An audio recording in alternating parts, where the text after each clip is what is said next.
I never thought death would find me on an ordinary Tuesday morning, but that's exactly what happened.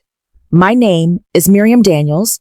I'm 52 years old, and my story begins in the most mundane way, standing at my kitchen sink, rinsing out a coffee cup.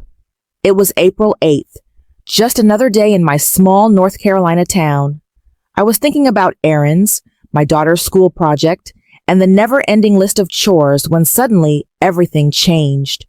A tiny pop sparked behind my eyes, like a light bulb burning out. The sound of running water faded, the world tilted, and then nothing. When I opened my awareness again, I wasn't in my body. I was floating, light and unbound. Below me, I saw my kitchen, the yellow curtains, the half-eaten toast, and myself. My body was collapsed on the floor, still clutching a blue coffee mug. My husband, Mark, rushed in, terror etched on his face as he shook me and cried out, "Miriam, wake up!" I wanted to tell him I was okay, but I had no voice. I wasn't afraid. I just watched. Then I felt something, a pull, gentle yet irresistible, drawing me away from the scene. My husband's desperate cries faded like an old photograph losing its color. I was in a place beyond anything words can describe. No walls, no ceiling, no floor. Just a peace deeper than I'd ever known. The silence was alive, filled with love. Every burden, worries about money, doubts about my parenting, guilt over past mistakes, melted away as if they had never mattered. And then I saw it. At first, just a distant starlight glow. But it grew brighter, warmer, alive. The warmth wrapped around me like the most tender embrace. I wanted nothing more than to move closer. The light became a person. No, more than a person.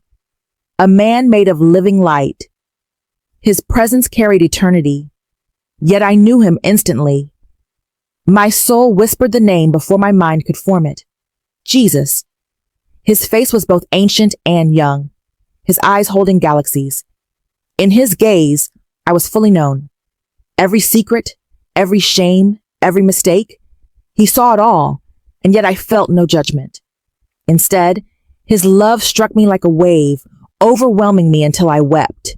These were not tears of sorrow, but relief. I was finally home. He welcomed me without words, though his voice filled me like a song inside my chest. "Welcome, Miriam. You are home." Be at peace. I wanted to stay in that moment forever, but he looked at me with a tenderness that carried weight. "I have 3 questions for you, little one. These are the questions I ask of everyone." At first, fear flickered in me. Not fear of him. He was love itself, but fear of my own truth. There was no hiding here. My soul would answer honestly, whether I wanted it to or not. The first question came, "Did you let me love you?"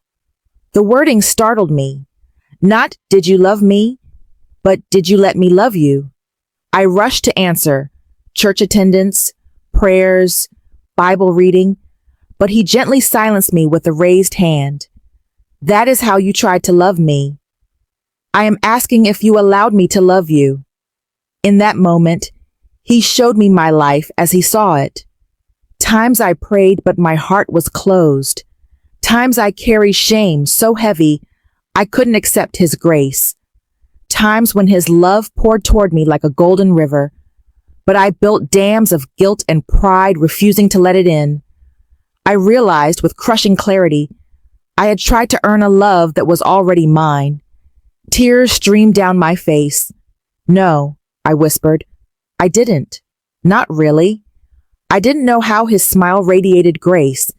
It is the hardest and simplest thing to do, just to be loved. Then he leaned closer, his light pressing deeper into me.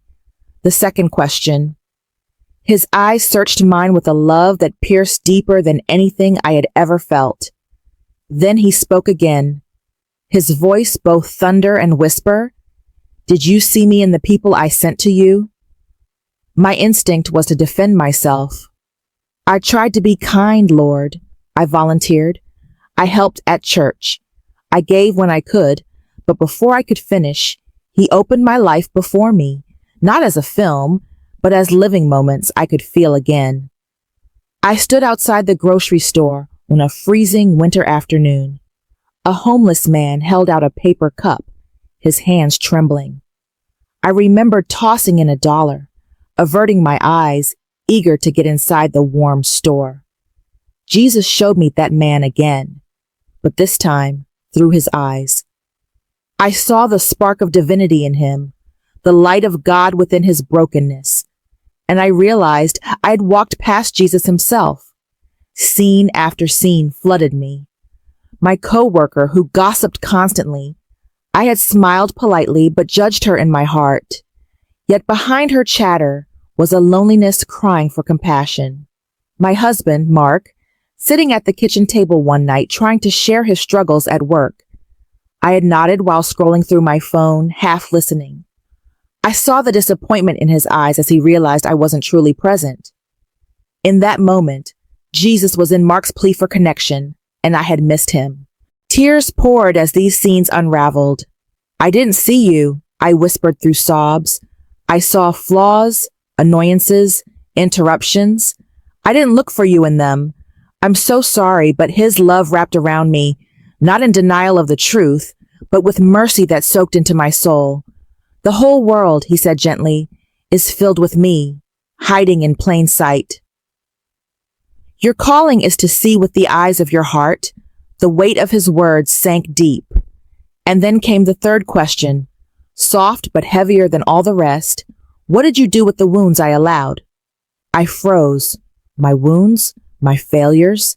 I thought about scars on my body, old mistakes, but I knew he meant something deeper. He brought me back to the greatest wound of my life. When I was 21, my father died suddenly of a heart attack. The grief had crushed me. I buried it, built walls around my heart, convinced that staying silent made me strong. But Jesus showed me differently. He revealed a younger coworker whose father had been diagnosed with cancer. I had patted her arm and said, I'm sorry, but never shared my own story. Never let my wound become a bridge. I had hidden the very pain that could have healed her loneliness. Then he showed me a truth that split me wide open. Our wounds are not punishments, but assignments. The grief, the failures, the loneliness, every wound carries the potential to comfort and lift another. Instead of being weapons against us, they are tools meant for love. I broke down, realizing how often I had wasted my pain. I failed you, I cried. I didn't let you love me. I didn't see you in others. I didn't use my wounds to heal. I looked into his eyes expecting disappointment, but found only love.